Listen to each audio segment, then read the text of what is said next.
Transcription unit के बारे में आप जानते हो, है ना।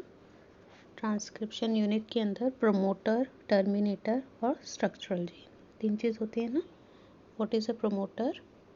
प्रमोटर क्या होता है? स्टार्टिंग पॉइंट, है ना। What is a promoter? कहाँ है ये प्रमोटर? ठीक है, इसका काम क्या है? प्रमोटर की लोकेशन क्या है? Towards 5' end upstream of the structural gene. और 5' एंड हम बोल रहे हैं with reference to coding strand, ये याद रखना है। डीएनए के 2 स्ट्रैंड्स हैं जिनमें से एक से आरएनए बनेगा, उसको बोलते हैं टेम्पलेट स्ट्रैंड, और उसकी डायरेक्शन होती है 3 to 5, है ना। उसके अकॉर्डिंग देखें तो प्रमोटर रीजन 3' पर प्रेजेंट है, लेकिन यहाँ पर हमको लोकेशन बतानी है कोडिंग स्ट्रैंड के रेफरेंस में। तो कोडिंग का कौन सा है वहाँ पर प्रेजेंट? 5'। ठीक है, ये ध्यान रखना। अगर पूछें कि प्रमोटर है क्या, व्हाट इज़ प्रमोटर, इसकी डेफिनेशन बताओ। So promoter is a DNA sequence that provides binding site for RNA polymerase. ठीक है, बाइंडिंग साइट प्रोवाइड कर रहा है, वो लोकेशन है डीएनए की। और इसके प्रेजेंस से ही ये कहाँ लोकेटेड है, उसके प्रेजेंस से ही ये डिसाइड होता है कि डीएनए का कौन सा स्ट्रैंड टेम्पलेट होगा और कौन सा कोडिंग स्ट्रैंड होगा। ठीक है, तो एक तरीके से प्रमोटर 2 काम कर रहा है, एक तो लोकेशन दे रहा है सिटिंग का, और दूसरा आइडेंटिफाई करने में हेल्प कर रहा है coding and template strand. Process ख़त्म करने के लिए हमको क्या चाहिए? टर्मिनेटर, है ना।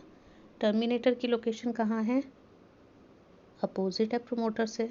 ठीक है, तो it is located towards 3' down stream of coding strand. Terminator की डेफिनेशन क्या कहोगे? The end, it is the end of the sequence, है ना। प्रोसेस ऑफ ट्रांसक्रिप्शन को ख़त्म करने के लिए जहाँ प्रेजेंट रहता है वहाँ पे जो सीक्वेंस है हेल्प कर रहा है ख़त्म करने, प्रोसेस को स्टॉप करने में। ठीक, चलिए अब जो स्ट्रक्चरल जीन है, जीन क्या होता है हमको पता है। What is a gene? It is the functional unit of inheritance. Genes code करते हैं किसके लिए? फाइनल प्रोडक्ट क्या बनेगा? प्रोटीन। प्रोटीन के लिए, कोडिंग के लिए क्या चाहिए? बीच में आरएनए, है ना। तो मैसेंजर आरएनए, आरआरएनए, टीआरएनए, कोई भी टाइप के आरएनए के लिए नॉर्मली हम जब बात करते हैं हम एमआरएनए बोलते हैं कि वो मैसेज नेक्स्ट स्टेज पे लेके कौन जा रहा है? एमआरएनए। ठीक है, बट उसके अलावा टीआरएनए या आरआरएनए के लिए भी तो कोड कर रहा है, वो भी जीन्स ही हैं। ठीक, एक ट्रांसक्रिप्शनल यूनिट के अंदर कॉन्टिन्यूटी में एक से ज़्यादा जीन्स की इंफॉर्मेशन भी हो सकती है, प्रोटीन की इंफॉर्मेशन हो सकती है। ठीक है, तो ये जो स्ट्रक्चरल जीन है, ठीक है, उसके अंदर जो कोड होता है उसको हम बोलते हैं, मतलब स्ट्रक्चरल जीन के अंदर एक पॉलीपेप्टाइड के लिए जो कोडिंग होती है उसको कहा जाता है सिस्ट्रॉन। ठीक है, सिस्ट्रॉन। सिस्ट्रॉन की डेफिनेशन क्या है? What is a cistron? It is a segment of DNA coding for a polypeptide. ठीक है, एक पॉलीपेप्टाइड के लिए जो पूरा कोड होता है वो कहलाता है सिस्ट्रॉन। अब एक स्ट्रक्चरल जीन के अंदर ट्रांसक्रिप्शनल यूनिट में एक से ज़्यादा प्रोटीन की कोडिंग भी प्रेजेंट हो सकती है, एक के लिए भी हो सकती है, एक से ज़्यादा के लिए भी। तो अगर एक ही सिस्ट्रॉन प्रेजेंट है तो वो स्ट्रक्चरल जीन क्या कहलाएगा? मोनोसिस्ट्रॉनिक। और अगर एक से ज़्यादा होगा तो पॉलीसिस्ट्रॉनिक। यूकैरियोट्स में मेनली मोनोसिस्ट्रॉनिक होते हैं, प्रोकैरियोट्स में पॉलीसिस्ट्रॉनिक होता है। ठीक है, अब इनका आरएनए बना, आरएनए से प्रोटीन बनने के लिए यानी कि कोड्स का फाइनल एक्सप्रेशन सेल्स शो करें, उसके लिए बहुत सारे रेगुलेशंस पॉइंट्स होते हैं, रेगुलेटरी जीन्स भी होते हैं, रेगुलेटरी प्रोटीन कह सकते हैं, सीक्वेंसेस होते हैं जो कंट्रोल करते हैं। ठीक है, वो सब आप आगे सीखोगे। अच्छा, यूकैरियोट्स में 2 एक्स्ट्रा चीज़ और होती हैं, एक्सॉन्स एंड इंट्रॉन्स। ठीक है, ये कल समझो, बाद में समझाऊंगी नेक्स्ट वाले में यूकैरियोट के साथ, अभी कंफ्यूज नहीं होना। ठीक है, सिस्ट्रॉन कॉमन है, प्रोकैरियोट्स में भी सिस्ट्रॉन है, यूकैरियोट्स में भी सिस्ट्रॉन है। ठीक है, चलिए 3 टाइप के आरएनए आपको पता ही है, mRNA, messenger, transfer and ribosomal RNA.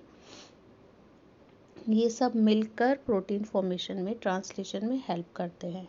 ठीक है, तो ये तो हो गया आरएनए की टाइप्स, ये पढ़ लेना, इसके बारे में अलग से नोट कर लेना। हम आ जाते हैं ट्रांसलेशन पर। ट्रांसक्रिप्शन, यानी आरएनए बनता कैसे है ना, उसकी बात कर रहे थे। तो आरएनए बनाने के लिए अब हमने यूनिट समझ ली, डीएनए के पार्ट समझ लिए, अब कौन चाहिए, एंजाइम। ठीक है, तो एंजाइम कौन सा है, DNA dependent RNA polymerase. Enzyme का नाम है आरएनए पॉलीमरेज, जो आरएनए बनाएगा। Okay, RNA polymerase binds to the promoter, promoter region पे आके बाइंड करता है, प्रोसेस स्टार्ट होता है। उसके बाद धीरे धीरे आरएनए पॉलीमरेज आगे मूव करता रहता है, और जब तक टर्मिनेटर तक पहुंचता है तब तक आरएनए बनता है, और टर्मिनेटर पॉइंट पर आकर वो अलग हो जाता है, प्रोसेस रुक जाता है। ठीक है, तो इस प्रोसेस को हम कितने पार्ट्स में डिवाइड कर सकते हैं, या कितने स्टेप्स हैं इसके, 3। First is initiation. ठीक है, पहला स्टेप है इनिशिएशन, जिसमें क्या हुआ, RNA polymerase binds to promoter and initiates the process. ठीक है, ये फर्स्ट स्टेप हो गया इनिशिएशन।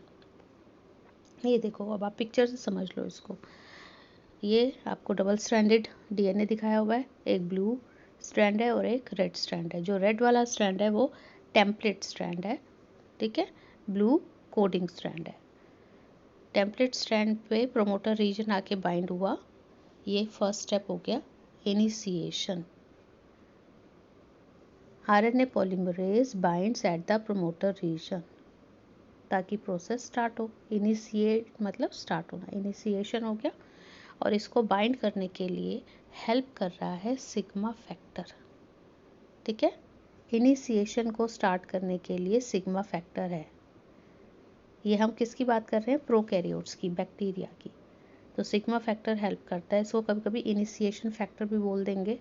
स्टार्टिंग में कौन सा फैक्टर हेल्प कर रहा है, ठीक है, नाम क्या है, सिग्मा। उसके बाद सेकंड स्टेप इलोंगेशन। इसमें क्या हो रहा है, आरएनए धीरे धीरे टेम्पलेट स्ट्रैंड में आगे मूव कर रहा है, सबस्ट्रेट यानी बेस पेयर्स को कॉम्प्लीमेंटरिटी के अकॉर्डिंग अटैच करके चेन बनाता जा रहा है, यानी आरएनए बनता जा रहा है। ठीक है, आरएनए की चेन लंबी होती जा रही है। और थर्ड स्टेप है टर्मिनेशन। टर्मिनेशन यानी प्रोसेस का ख़त्म होना। जैसे ही टर्मिनेटर पॉइंट आ गया, ये जो ग्रीन रीजन में दिखाया है ये टर्मिनेटर है। ठीक है, टर्मिनेटर रीजन है ये ग्रीन वाला जो दिखाया है। तो यहाँ पर आरएनए पॉलीमरेज अलग हो जाएगा, ये डीएनए को छोड़ देगा, आरएनए पॉलीमरेज सेपरेट हो जाता है, और हमको आरएनए जितना बनना था बीच में स्ट्रक्चरल जीन के अकॉर्डिंग, वो आरएनए हमारे पास आ गया। ठीक है, टर्मिनेशन करने के लिए, प्रोसेस ख़त्म करने के लिए भी एक फैक्टर है जो हेल्प करता है, जिसका नाम है rho factor. Rho factor RNA polymerase को डीएनए से हटाने में हेल्प करता है।